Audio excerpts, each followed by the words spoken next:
My name is Cynthia Simpson, and I'm 30 years old. This winter, at a dinner with my fiancé's family, the man I was supposed to marry looked around the table at his giggling relatives, gestured at the food I'd spent all day cooking, and said, "She does try. I'll give her that. But her cooking just can't compete with my mother's. No offense, babe." And his relatives laughed into their plates. And his mother sat at the head of the table with the small, satisfied smile of a queen watching a rival be put in her place. He wasn't done. He picked up his fork and poked at my food like a health inspector. "The seasoning's all wrong, for one. And this sauce..." He made a face, a theatrical little grimace for the audience. I mean, leave it to the experts, you know? Some things you're just born knowing how to do, and some things you're not. More laughter. His mother's smile widened. I didn't argue. "I want you to understand that I just sat there and smiled, calm as anything, while the man I loved performed my humiliation for his family's entertainment. Because I had something better than an argument. I had my phone. And on my phone, I had a text message he had sent me exactly 1 week earlier about that exact same sauce. So I picked up my phone and I opened it and I started to read his message out loud. And across the table, his mother, the expert, the queen, the woman whose cooking apparently could not be competed with, stopped chewing. Her fork went still in the air. Because the text I was reading wasn't just going to embarrass her son. It was going to tell her something about herself that she had spent her whole life refusing to hear. Before I go any further, if you've ever loved someone who praised you in private and humiliated you in public, take a second to like and subscribe. It helps this story reach the people who need it. And drop your city and the time where you're listening from in the comments. I love seeing how far these stories travel at night. I'm Cynthia. This is the story of a man with 2 faces, a mother who ruled a kitchen like a throne, and one text message about a sauce that ended an engagement at the dinner table. I want to say one thing before I start. For anyone listening who's living in the gap I lived in. If someone treats you like a treasure when you're alone and an embarrassment when you're not, that's not love with a complication. That's a person showing you exactly what you're worth to them when being kind to you costs something. I learned that the hard way, over 3 years, at a dinner table with a sauce. Maybe my story can teach it to you faster than mine taught it to me. To understand the text, you have to understand the 2 different men I was engaged to. The one who texted me and the one who sat at that table. I met Brant almost 3 years ago, and for most of that time, I believed I was the luckiest woman alive. Because in private, Brant was wonderful. He was warm and attentive and funny. And most of all, this is the part that matters, he loved the way I cook. I should tell you that cooking is the great joy of my life. It's not my job. I'm a graphic designer by trade. But the kitchen is where I'm most myself, where I feel most alive, where the thing I make with my own 2 hands brings someone pleasure I can watch land on their face in real time. My grandmother taught me, and I've spent my whole life refining it, and I am, without false modesty, very good. Food is how I say I love you when the words feel too small. I grew up in a house where the kitchen was warmth itself. My grandmother at the stove, the windows fogged, something simmering for hours because she believed that the time you put into food was a form of love made visible. I learned to cook the way some people learn a language they'll dream in for the rest of their lives. By the time I met Brant, cooking wasn't a hobby for me.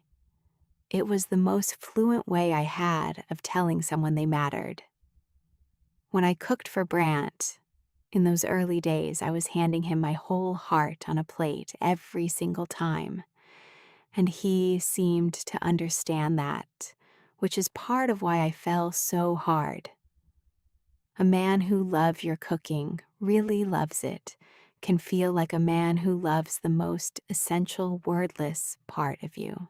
And Brant, in private, received that love with what looked like total delight. He'd close his eyes at the first bite of something I made. He'd text me from work asking what was for dinner, like a kid counting down to a holiday. He told me, more times than I can count, that my cooking was the best he'd ever had. Better than any restaurant, better than anything.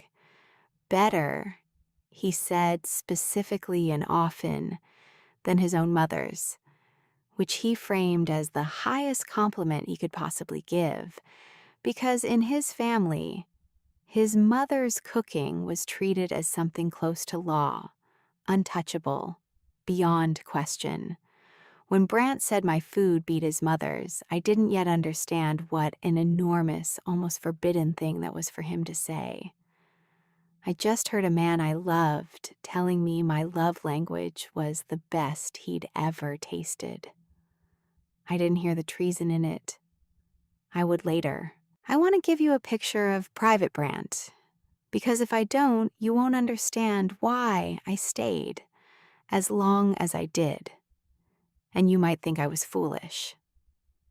He would request specific dishes for his birthday instead of going to any restaurant in the city. He kept a running list in his phone, I saw it once, of Sin's greatest hits, meals he wanted me to make again. He'd brag about my cooking to his coworkers, his friends, anyone who wasn't his family, so that I'd meet people who'd say, "Oh, you're the one Brant won't stop talking about. He says you should be on television." In every room except one, Brant was my biggest champion. He made me feel, in private and among his friends, like the most gifted person he'd ever met. That's the cruelty of a two-faced man. The good face is real enough and frequent enough that you genuinely cannot believe the other one is also real. You keep thinking the loving one is the truth, and the cold one is the aberration. It took me 3 years to understand they were equally him, and that the question was never which face was real. It was which face showed up when being kind to me had a cost. So for the first couple of years, I lived inside the private version of Brant, the one who adored what I made. And I thought I knew who he was. I thought the man who texted me hard eyes about my pot roast was simply who he was. When you're in love, you take the version of someone that shows up when it's just the two of you, and you assume that's the bedrock, the truth, the real foundation, and everything else is just circumstance. I built my whole sense of us on Private Brant. I never stopped to ask why the man who adored my cooking alone with me had so little to say about it the moment anyone else was in the room. I was wrong. There was a second Brant, and the second Brant only came out around his mother.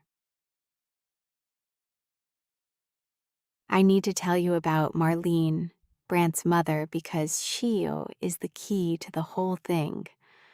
The reason the second Brant existed at all. Marlene ran her kitchen like a monarch runs a country. In her house, the kitchen was not a room. It was a seat of power. Her cooking was her identity, her status, her whole sense of who she was in the world, and she guarded that territory with an intensity I didn't understand until it was aimed at me. Marlene was the cook. It was the thing that made her special, the thing relatives praised her for, the throne she'd sat on for 40 years. And a woman like that does not welcome another woman into the family who might even possibly be better at the one thing that makes her a queen. I want to be fair because this story isn't only about a villain. It's about how people become the way they are. I think somewhere underneath the queen, Marlene was a woman who had been told for 40 years that her cooking was the one remarkable thing about her. Maybe it was the only domain where she'd ever been celebrated. Maybe she'd built her entire self-worth on being the best at this one thing because the world hadn't given her many other places to be the best at anything. I can hold some compassion for that. But compassion for how someone got that way doesn't mean you have to let them carve you up to feed it. And that's a distinction it took me too long to learn. A wound doesn't earn someone the right to wound you back. From the moment Brant brought me home, Marlene had me figured out as a threat. Oh, she was never openly hostile. She was far too smooth for that. But everything she did in that kitchen was a quiet message. This is my domain, and you are a guest in it, and you will never be the cook here, because I am the cook here. She'd correct my technique in front of people. Oh, honey, we don't do it that way. In a voice like sugar over a blade, she'd helpfully remind me that Brant preferred things the way she made them, as if I were a temporary caterer who'd be gone by spring. She'd taste something I brought and say, interesting, in a tone that meant the opposite of interesting, and then watch to see if it stung. She was establishing dominance, the way you'd establish it with a new animal in the house, making sure the future daughter-in-law understood, early and clearly, exactly who was in charge of the kitchen and the family it fed. And the family went along with it, the way families do around a matriarch. Everyone had learned long before I arrived that the way to keep Marlene happy was to keep her crowned. So they praised her endlessly, and they never, ever suggested anyone could match her. And they'd absorbed the house rule so deeply, they didn't even know it was a rule anymore. Walking into that family as a woman who could actually cook was like walking into a kingdom and being quietly informed that there was only room for one queen, and the position was filled, and my job was to applaud. I remember the first dinner I ever brought a dish to. I'd made my grandmother's pot roast, the one that takes 7 hours, the one I make when I want to tell people I love them. I was so nervous and so hopeful, carrying it in like an offering, wanting these people to like me.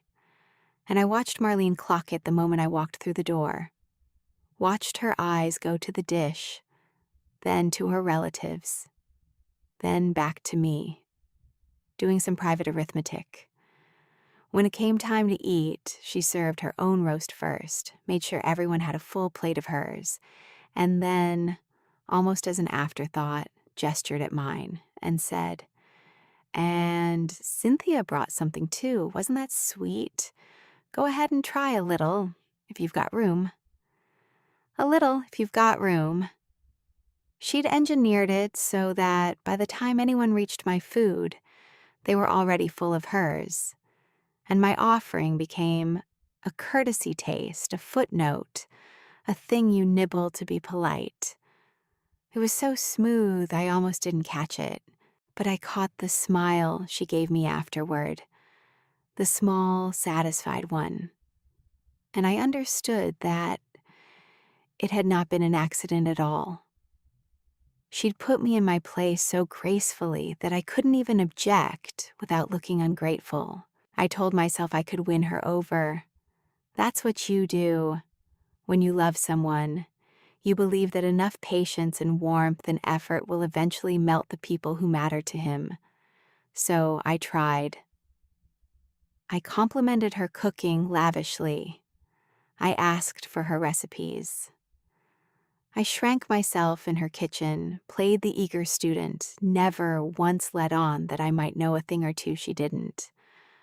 I made myself small so that Marlene could stay big, because I thought that was the price of being accepted into this family. And I thought the family was worth it. What I didn't understand yet was that my shrinking would never be enough, because the threat I posed wasn't about what I did. It was about what I was, and that no amount of playing small could fix the one unforgivable thing about me, which was that I was simply a better cook than the queen. Everyone could taste it, even her son, especially her son. Here's the thing I figured out too late. Brant knew his mother couldn't stand a rival in the kitchen, and so, around her, he did something I didn't catch for a long time because it was subtle and because I didn't want to see it. He took her side, against me, quietly, then less quietly. It started small. At a family dinner early on, someone complimented a dish I'd brought, and Brant, my Brant, who texted me 3 days earlier that this very dish was unreal, laughed it off and said, "It's okay, but you should taste my mom's version." A little thing, a redirect. I felt the sting but told myself I imagined it. Then it happened again, and again. A pattern emerged that I refused for the longest time to name. In private, just the two of us, Brant worshipped my cooking. In public, in front of his mother, he diminished it every single time. There was one dinner, about a year in, that I should have recognized as the whole story in miniature. I'd made a dessert, a tart that had taken me 2 days, a thing I was genuinely proud of. Brant had eaten a slice the night before and actually moaned, said it belonged in a bakery window. At the dinner, his aunt took a bite and said, "Cynthia, this is extraordinary. Where did you learn to bake like this?" And I opened my mouth to answer, glowing. And before I could, Brant said, "She follows recipes really well. It's cute. She follows recipes really well." As if I'd assembled a kit. As if the 2 days and the instinct and the love in it were just careful obedience to someone else's instructions. And his mother chuckled, pleased, and the aunt's face did a little recalibration, and the compliment evaporated, and I sat there feeling something I couldn't name yet. The specific deflation of being publicly shrunk by the one person who, in private, knew exactly how big you were. I told myself he was just being modest on my behalf, that he didn't mean it that way. I was getting very good at telling myself things. I kept a kind of secret ledger in my head, though I'd never have admitted it. Tuesday. Brant texts that my chicken is better than any restaurant in the city. Sunday. At his mother's table, Brant tells everyone I'm still learning. Wednesday. Brant finishes 2 helpings and says I should open a restaurant.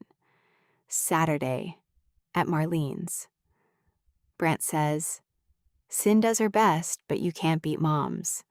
The whiplash was constant, and I metabolized it the way you metabolize a slow poison, a little at a time, telling myself each individual dose was too small to matter.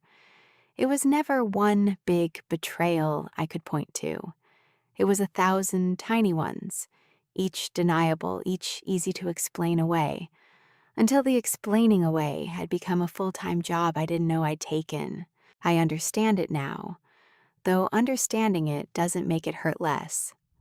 Brant had grown up under Marlene, under that throne, and he had learned the survival rule of his family young. Nothing must ever threaten Mom's crown. Mom's cooking is the best. Mom is the queen. This is the law. And here Brant had gone and fallen for a woman who could outcook his mother without trying, which created an unbearable conflict for him. He loved my food. But loving my food, out loud, in front of his mother, would be an act of treason against the throne he'd been raised to protect. So he split himself in two. He kept the man who adored my cooking for private texts and quiet dinners at home. And in front of his family, he became a different man entirely. A loyal son who'd never dream of suggesting some interloper could rival his sainted mother. He fed me to his mother's ego over and over to keep the peace he'd been keeping his whole life. And I want to name the specific cowardice of it because for a long time, I dressed it up as something gentler. I told myself Brant was caught in the middle, that he was trying to keep everyone happy, that it was hard for him. But being caught in the middle implies you're being pulled two ways and doing your best. Brant wasn't caught in the middle. Brant had picked a side decisively every single time, and the side he picked was always the one that cost him nothing and cost me everything. Keeping his mother comfortable required nothing of him but my humiliation, and he paid in my humiliation gladly, because it wasn't his to pay. That's not being caught in the middle. That's knowing exactly where you stand and choosing over and over to stand on the person who loves you. The cruelest part is that it worked on me for a long time because I kept the two Brants separate in my own head, the way he did. The private texts were so loving that I used them to explain away the public cuts. He doesn't really mean it. Look how he talks to me when we're alone. I let the man in the texts be the real Brant, and the man at the table be some temporary, awkward performance. It took me a humiliatingly long time to understand that they were the same man, and that a man who will publicly humiliate you to flatter his mother is not really the private one. He's both, and the one who shows up when it counts, when there's an audience, when there's a cost. That one is the truer one. If you've ever explained away someone's public cruelty because of how sweet they were in private, tell me in the comments. I think a lot of us have lived in that gap between the two versions of someone. The engagement made it worse, not better, which is the opposite of what I'd hoped. I'd thought that once we were engaged, Brant would finally stand beside me, that the ring meant we were a unit now, a team, that he'd start defending me to his family the way a partner is supposed to. Instead, the closer the wedding got, the harder Marlene pushed, and the more completely Brant folded. I think Marlene understood that an engagement was her last clear chance to establish the pecking order before I became permanent, and she pressed her advantage hard.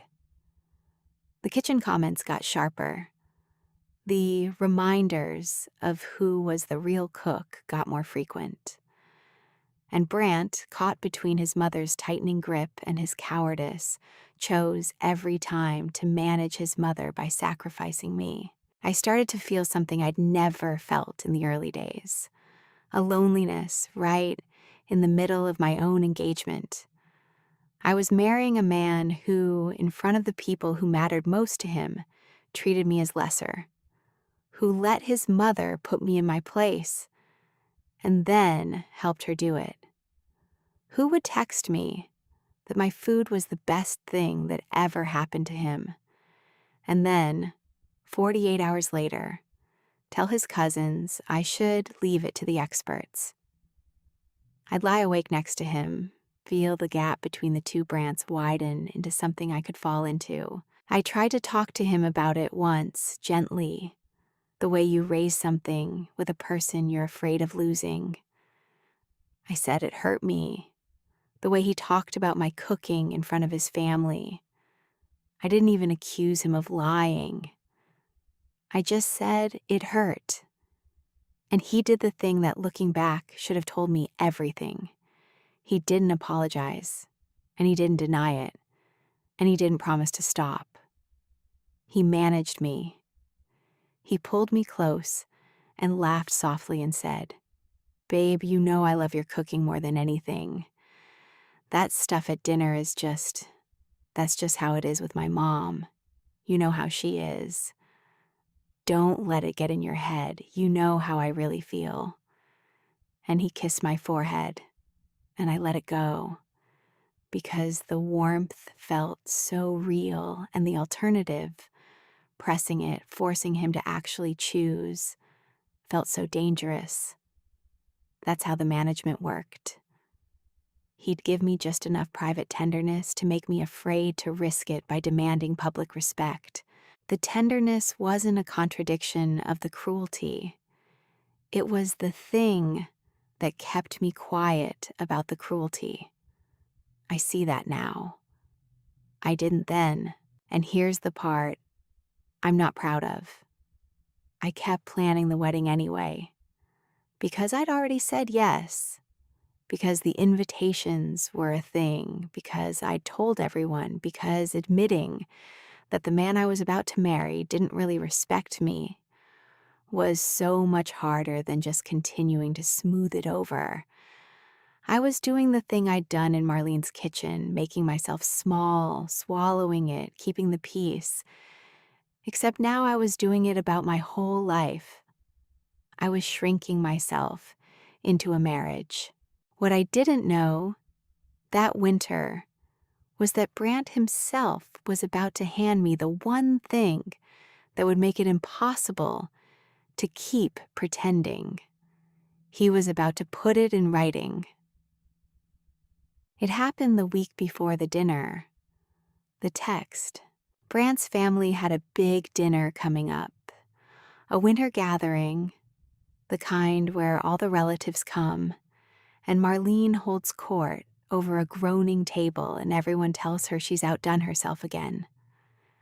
And that year, for reasons of scheduling and stress, Marlene had asked everyone to contribute a dish, which was unusual for her, because contributing a dish meant ceding a little territory. I was asked, somewhat grudgingly, to bring a sauce, a pasta sauce, for one of the main dishes. Now, this particular sauce is one of my best things.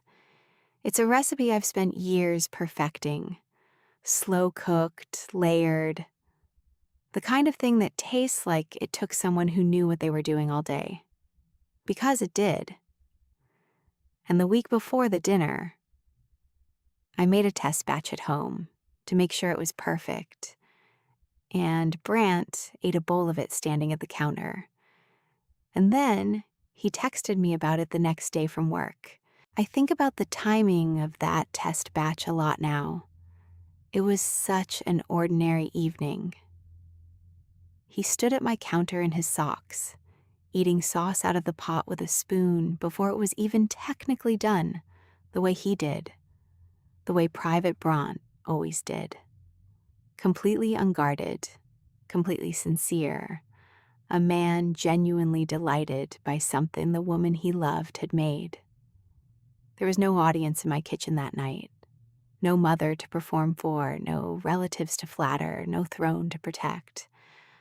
And so what I got that night was the true Brant, the one who existed when honesty cost him nothing, a man who thought my sauce was the best thing he'd ever eaten, and said so freely.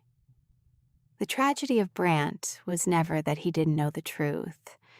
He knew it perfectly, He just could only afford to tell it in rooms where it didn't matter.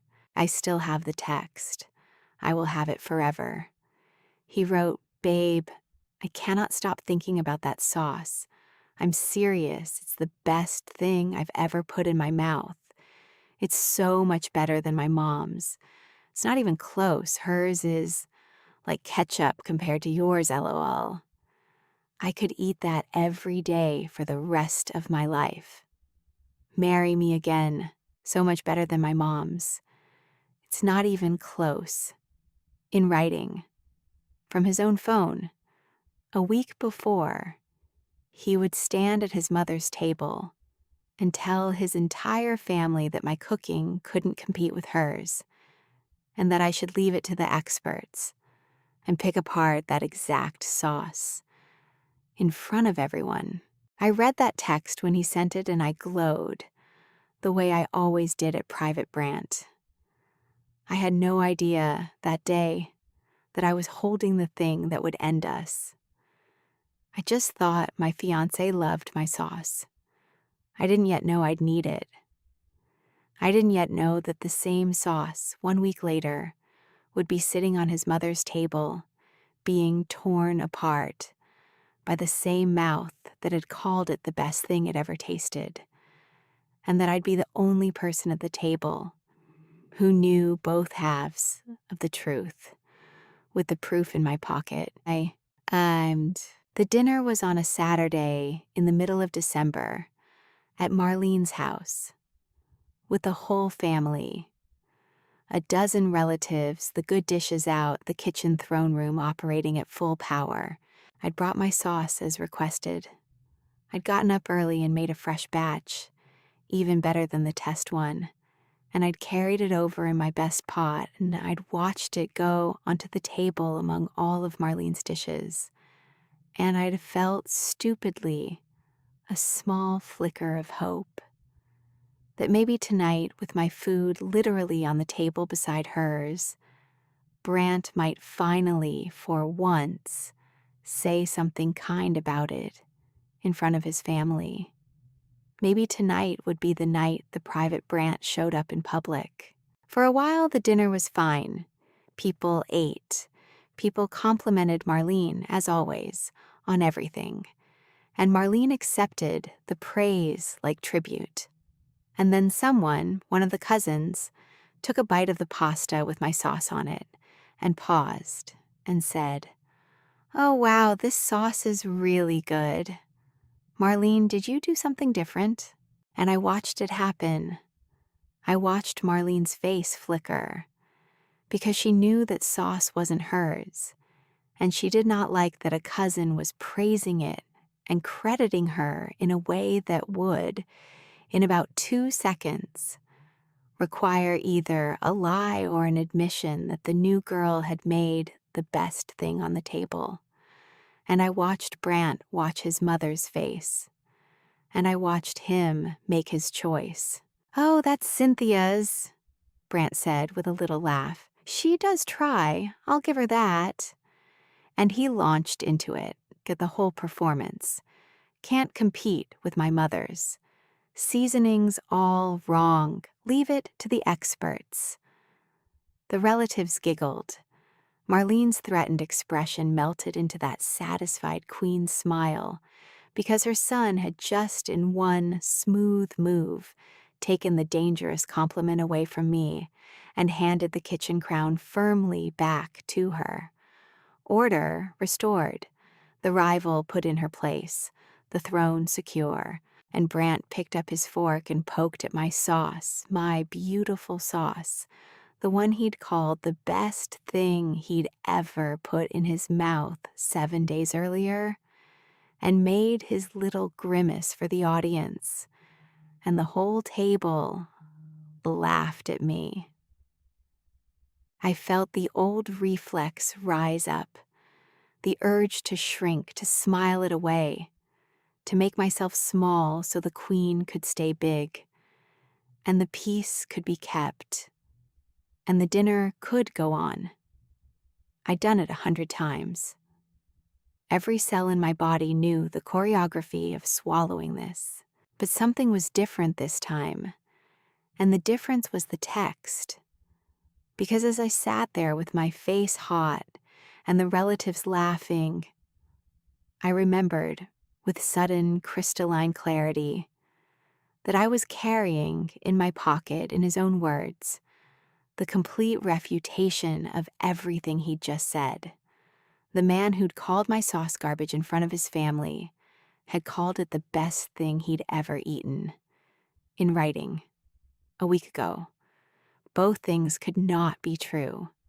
One of them was a lie, and I was tired, like so deeply, bone-deep tired, of being the lie's collateral. So I didn't argue. Arguing would have been my word against his. The new girl being dramatic, can't take a joke, causing a scene at Marlene's lovely dinner. I knew exactly how that script went. I'd have lost it before I opened my mouth. Instead, I smiled. A real smile, which I think unnerved him a little, and I took out my phone. "You know," I said pleasantly to the whole table, "Brant's right that this sauce is pretty divisive. People have strong opinions about it." I was scrolling as I spoke. I actually got a really interesting review of this exact sauce just last week. A very thorough one. Let me read it to you. I think you'll all find it relevant. And Brant, who did not yet know what I had, said, "Sin, what are you?" with the first thread of unease in his voice. "Just a second, I want to get it exactly right," I said. "It deserves to be quoted accurately." And I found the text, and I started to read in a clear, warm, caring voice to the entire table. "Here's the review, word for word," I said. "Babe, I cannot stop thinking about that sauce." The table quieted a little, not understanding yet. "I'm serious," I read. "It's the best thing I've ever put in my mouth." Brant went very still. He knew now. I watched the blood drain out of his face as he realized which text I was reading. I kept going, my voice perfectly pleasant. "It's so much better than my mom's." And here I paused just for a beat and let it land. And across the table I saw Marlene's fork stop halfway to her mouth. "It's not even close. Hers is like ketchup compared to yours." The silence that fell over that table was the most complete silence I have ever heard. The giggling cousins were not giggling anymore. Marlene had stopped chewing entirely. Her fork hung in the air and her face had gone a color I'd never seen on it, because she had just heard in her own son's words, read aloud at her own table, that he thought her untouchable, beyond question cooking was ketchup compared to the food he'd just publicly called garbage. I want to describe Marlene's face in that moment because I'd waited 3 years to understand her, and I finally did, all at once, watching her. It wasn't anger first. The first thing that crossed her face was something almost like grief. The specific devastation of a woman discovering that the one thing she'd built her whole self on, the cooking, the crown, the certainty that no one could match her, had been a comfortable fiction her own son had been maintaining to her face while believing the opposite. For 40 years, she'd been told she was the best, and she needed it. She'd organized her identity around it. And the person whose praise mattered most, her boy, had just been revealed to have been humoring her. The throne she'd defended so viciously that she'd made me small to protect turned out to have been propped up by a lie told by its most devoted subject. I almost felt sorry for her. The crown was heavier than I'd understood and lonelier, and now she knew it was made of paper. I could eat that every day for the rest of my life. I finished reading the last line gently. Marry me again. I set the phone down on the table, face up, the message still glowing there for anyone who wanted to verify it. He sent me that, I said, 7 days ago, about this sauce. The one he just told all of you can't compete and that I should leave to the experts. I looked around that table slowly, at all of them. The cousins who'd been giggling a minute ago and weren't anymore. The uncle with gravy on his chin. The aunts who'd spent 3 years watching me get put in my place and enjoying it a little. They were all very quiet now, all doing the same arithmetic, all realizing at once that the entertainment they'd been laughing at had a second half they hadn't seen coming. The new girl wasn't humiliated.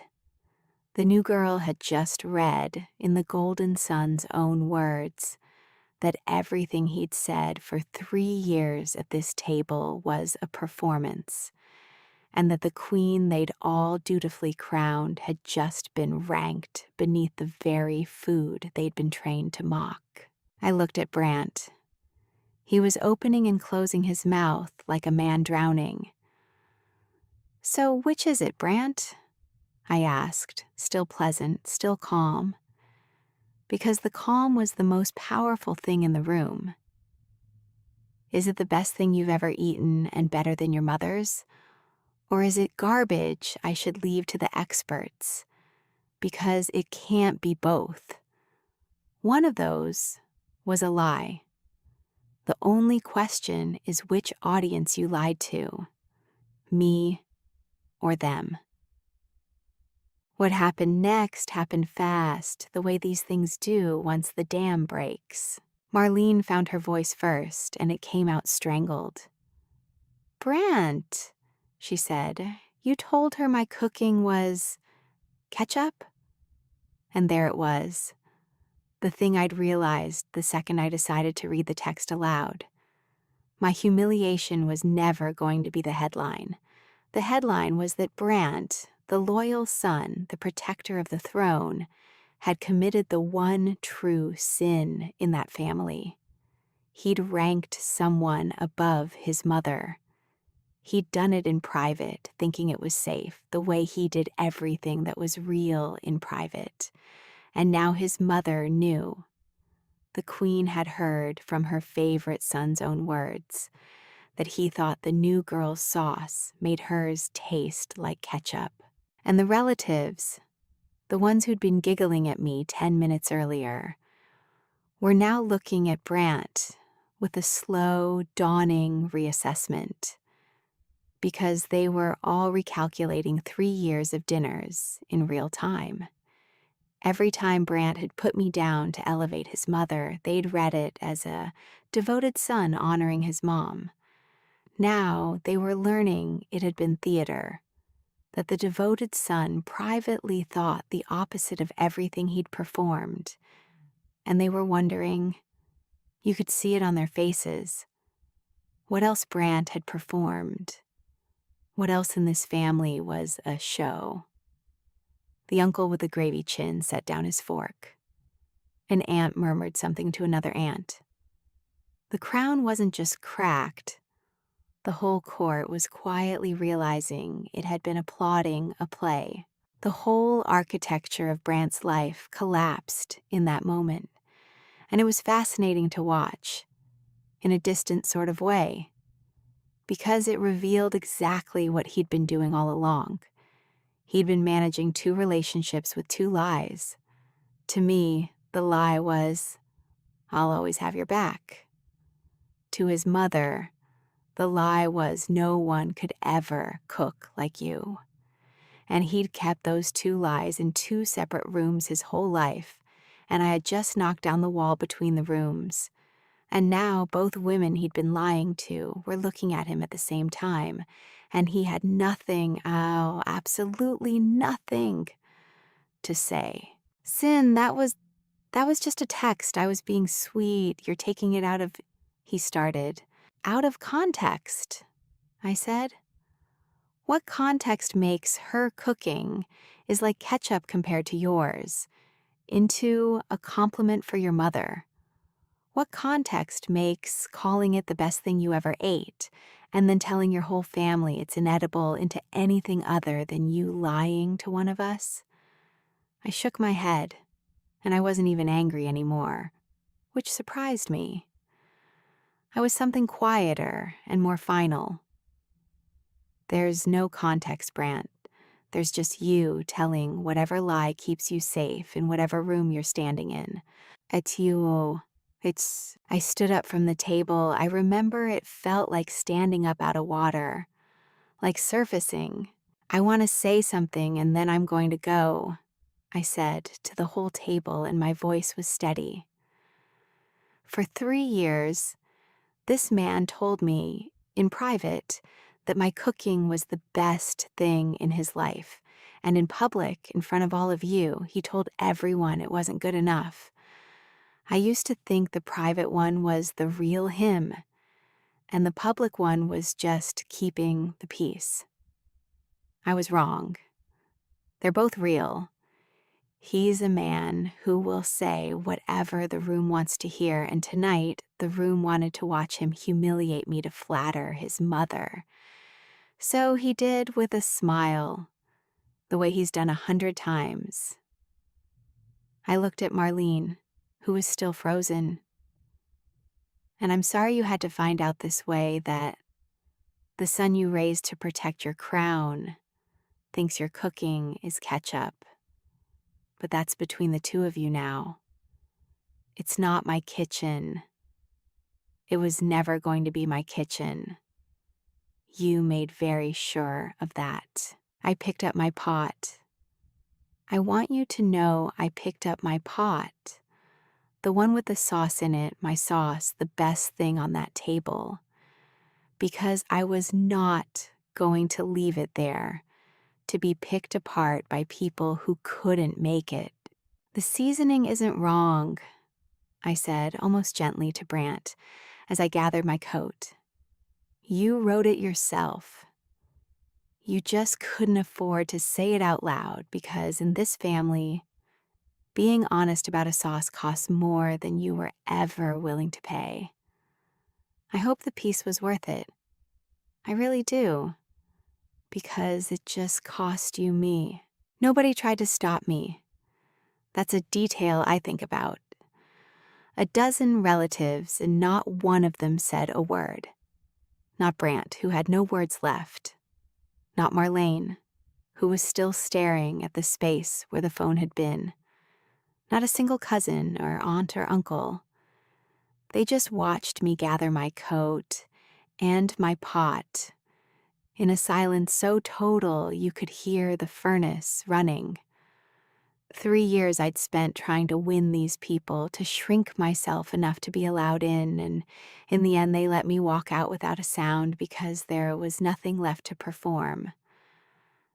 The show was over. The lie was on the table where the phone had been, glowing, undeniable, and they were all just beginning to understand that they'd been the audience for it the whole time, laughing on cue, crowning a queen on a foundation of something that had just crumbled in front of them. And I walked out of that house into the cold December night, carrying my pot, and I did not cry until I was in the car. And even then, the crying had relief in it. The relief of a person who has finally stopped trying to shrink herself into a space that was never going to make room for her. If you've ever walked away from someone the moment you finally saw them clearly and felt relief mixed in with the grief, tell me below. I think that particular kind of relief is one of the bravest feelings there is. I gave the ring back 2 days later. I won't pretend that was easy or that I didn't grieve. I loved him, the private him, the one in the texts, and grieving him was real even after I understood he was only ever half a man. You can mourn someone who was never fully there. I did. But I never once doubted the decision. because the text had shown me something I couldn't unsee, that the person I was about to marry would always, when it counted, choose the comfort of the room over the truth about me. And a marriage is a lifetime of rooms. Handing back that ring was strange. I'd imagined wearing it for the rest of my life. I'd picked out a wedding menu in my head 100 times, dishes I'd cook, the way I'd finally get to feed a whole room of people who loved me. And I had to set all of that down, along with the ring. But here's what surprised me. Underneath the grief was something that felt almost like meeting myself again after a long absence. For 3 years, I'd been slowly editing myself down to fit a man and a family that needed me smaller, cooking less, claiming less, dimming the one bright thing I had so it wouldn't outshine a queen. Setting down the ring felt like setting down all of that editing at once. I walked out of his apartment that day lighter than I'd been in years, and I drove home and made myself an enormous, complicated, gorgeous dinner just for me, and ate it alone at my own table. And it was the best meal I'd had in 3 years. Not because the food was better, but because for the first time in a long time, no part of me was bracing to be told it wasn't. Brant called, of course. A lot at first. He cycled through all of it. It was just a joke. I overreacted. The text was the real truth, and the dinner was the lie. So didn't that mean he really did love my cooking? Couldn't I see? He'd only said those things at dinner to keep his mother calm. And that last one was almost funny because he genuinely thought it was a defense. I only humiliated you in public to manage my mother's feelings, is not the reassurance he thought it was. It was, in fact, the entire problem, stated plainly. He would always manage someone's feelings by sacrificing mine. He just couldn't understand why I wasn't comforted to learn that the sacrifice was strategic rather than sincere. One call stayed with me. He said, near tears, "But the text is true, Sin. That's how I really feel. Doesn't that count for something?" I meant the text. And I had to sit with how completely he'd missed it, even now, even at the end. He thought the problem was that I doubted his private love. The problem was never that. I knew he loved my cooking. I'd always known. The problem was that his private love had never once been willing to show its face in public when there was a cost, and a private love that hides every time it's tested isn't a foundation you can build a marriage on. It's a beautiful thing kept in a drawer. You can't live in a drawer. I told him that gently, and he didn't understand, and I realized he probably never would, because understanding it would require him to see that the brave thing was never the texts. The brave thing would have been one sentence, out loud at that table, defending me, and he had never once in 3 years been willing to say it. I think the thing he never grasped in all those calls is that I wasn't angry about the opinion. People are allowed to prefer their mother's cooking. That wouldn't have ended us. I left because of the two faces. Because a man who adores you in writing and demeans you out loud has told you exactly how your whole marriage will go. You will be cherished where no one can see it, and diminished where it counts. Forever. And you'll be expected to be grateful for the private version while you absorb the public one. I had been doing exactly that for 3 years. The text just made it impossible to keep pretending I didn't know. I heard through the long tale of mutual friends that follows any breakup what happened in that family after I left. Marlene and Brant are apparently not the same since that dinner. Because here's the thing the text did that I didn't fully plan. It didn't just free me, it detonated the lie at the center of their relationship, too. Marlene had spent her whole life believing she was the queen of that kitchen, the best, the irreplaceable cook her son adored above all others, and she'd built her entire sense of herself on it. And now she'd heard, in his own words, that he ranked a woman he was willing to publicly trash above her. She can never unhear that. Every meal she cooks for him now, some part of her is wondering if he's thinking ketchup. The crown she guarded so fiercely turned out to be sitting on a lie, and her favorite son was the one who'd written it down. There's a bitter symmetry in it that I didn't engineer but can't help noticing. For 3 years, Marlene's whole project was to make sure I understood I'd never be the real cook in that family, that the crown was hers and would stay hers. And the instrument she used again and again was her son. His public loyalty, his willingness to put me down to keep her elevated, was the proof she pointed to that the natural order was intact. Even Brant agrees Mom's the best. But that loyalty was the very thing the text destroyed. The son she'd used as the enforcer of her crown turned out to be the one who'd privately dethroned her. She'd been standing on him the whole time, and he was hollow. She made me small using a man who, it turned out, thought she was the small one. I almost couldn't have designed a more complete unraveling if I'd tried. And I didn't try.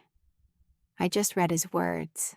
And Brant has to live in the wreckage of having been exposed as a two-faced man to both of the women whose good opinion he'd organized his life around. He can't take it back. It's in writing. It was read aloud. The whole family heard it. He spent 3 years carefully keeping his 2 lies in 2 separate rooms. And now everyone has seen both rooms. And there's no version of him left that anyone in that family fully trusts. The piece he sacrificed me to keep, it's gone anyway. That's the irony I sit with sometimes. He humiliated me to preserve the harmony of that throne room.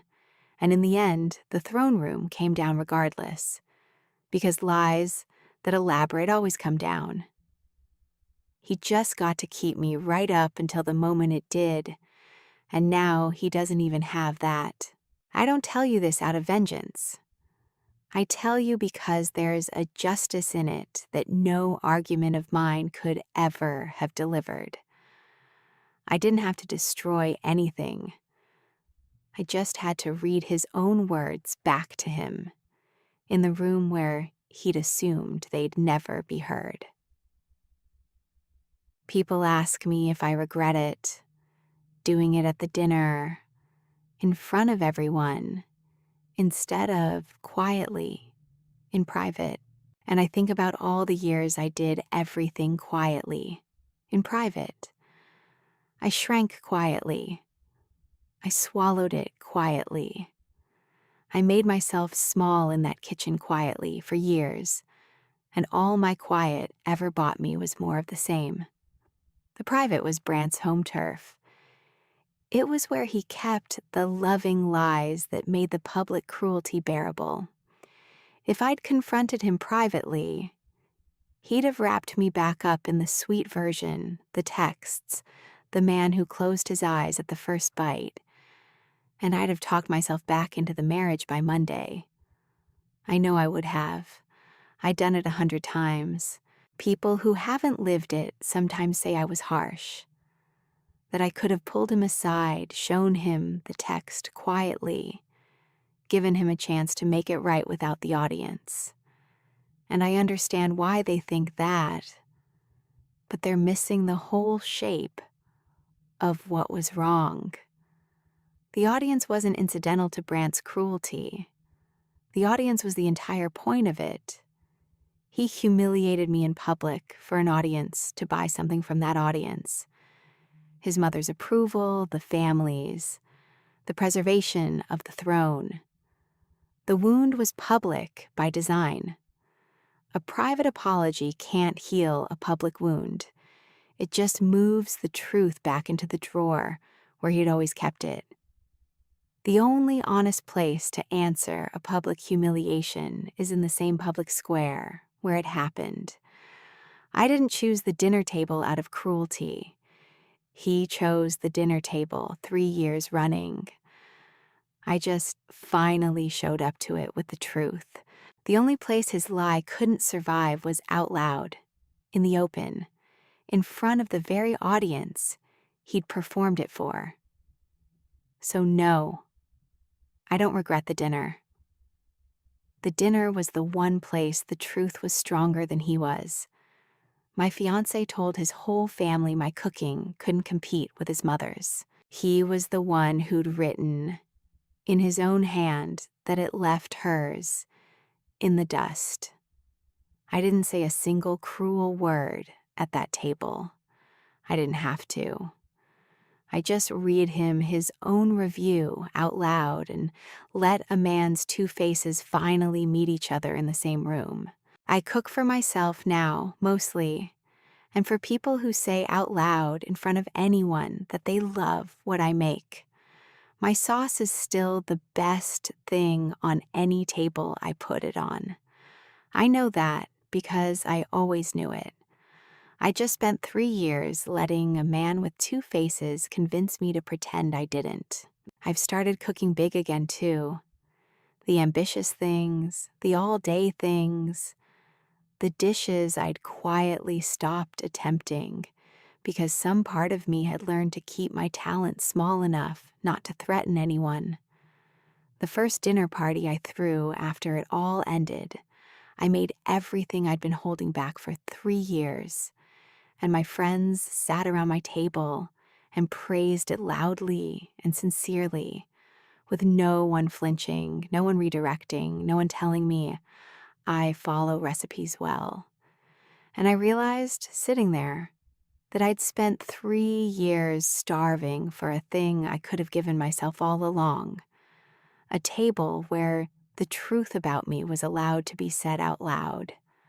I don't need a man to read his texts at a dinner to know what I'm worth in a kitchen. I just needed to stop letting one convince me the truth was a thing to be whispered and then denied. The seasoning was never wrong. He told me so himself. He just didn't think I'd ever read it back to him. And I've learned that's the whole measure of a person in the end. Not what they say about you when it's easy and private and costs them nothing, but whether they'll say the same thing out loud in the bright room. When being kind to you has a price, Brant knew exactly what I was worth. He simply was never willing to pay the price of saying it where it counted. So I took the truth he'd only ever whisper, and I said it out loud myself in the brightest room he had. And then I carried my sauce home, and I never looked back. And it has been the best thing on every table I've set it on since. And if there's one thing I'd want you to carry out of this story, it's that the people who love you for real will say it in the bright room, with an audience, when it costs them something. Anyone who only loves you in the drawer, in the dark, in the private text they'd never read aloud. Believe the room, not the drawer. The room is where the truth about how someone treats you actually lives. I believed the drawer for 3 years. I'll never make that mistake again.